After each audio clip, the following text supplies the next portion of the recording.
Andi sangat bersemangat. Dia baru saja membeli router Wi-Fi terbaru. Akhirnya, internet super cepat. Andi berkata dengan penuh semangat. Andi menyambungkan router barunya. Tapi, loh, kok sinyalnya lemah banget? Andi bertanya dengan frustrasi. Sinyalnya hanya 1 bar. Andi bingung. Beberapa hari kemudian, masalah ini masih berlanjut. Andi mulai frustrasi. Sudah kucoba semua cara, restart router, update firmware, tetap saja. Andi mengeluh dengan putus asa. Suatu hari, dia melihat sesuatu yang aneh.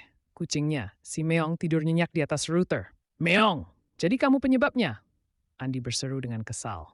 Ternyata, Meong mengunci sinyalnya pakai pause sort. Jangan lupa like, comment, dan follow untuk cerita teknologi lucu lainnya.